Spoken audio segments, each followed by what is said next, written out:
రిజిస్ట్రేషన్ల వ్యవస్థ ప్రైవేటీకరణను వ్యతిరేకిస్తూ document writers నిరసనలు ఉధృతం చేశారు. కాకినాడ సబ్ రిజిస్టర్ కార్యాలయం వద్ద దస్తావేజు లేఖరుల సంఘం భారీ ఆందోళన కార్యక్రమాన్ని నిర్వహించింది. దశాబ్దాలుగా ఇదే వృత్తిపై ఆధారపడి వేలాది మంది దస్తావేజు లేఖరులు, స్టాంప్ వెండర్లు, డిటిపి ఆపరేటర్లు జీవిస్తున్నారని, ప్రైవేటీకరణ వల్ల రోడ్డున పడే ప్రమాదం ఉందని ఆవేదన వ్యక్తం చేశారు.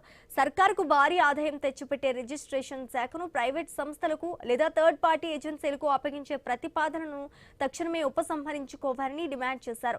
ఈ విధానంతో సామాన్య ప్రజలపైన సేవా రుసుముల భారం విపరీతంగా పెరుగుతోందని అన్నారు. ప్రభుత్వం తన నిర్ణయాన్ని వెనక్కి తీసుకోకపోతే కాకినాడ జిల్లా వ్యాప్తంగా రిజిస్ట్రేషన్ల బంద్, నిరవధిక సమ్మెకు దిగుతామని దస్తావేజు లేఖరుల సంఘం ప్రతినిధులు స్పష్టం చేశారు.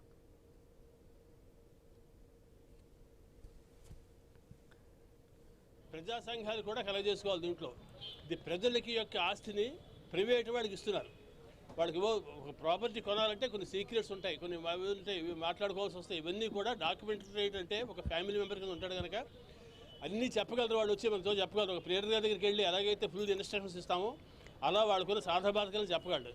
ఏవో ప్రైవేటు గవర్నమెంట్ ఆఫీసులో కూర్చున్నాడో వాడి దగ్గరికి వెళ్ళి మొత్తం అన్నీ చెప్పంటే ఎవరు చెప్పలేరు. దానివల్ల ప్రజలకు కూడా చాలా ఇబ్బంది వస్తుంది, సీక్రెసీ పోతుంది, డిపార్ట్మెంట్ ఎస్సీరియస్ దెబ్బతింటుంది కనుక ప్రజలకు కూడా నష్టం కనుక ఈ జీవో రద్దు చేయాలని చెప్పేసి మేము కోరుకుంటున్నాం.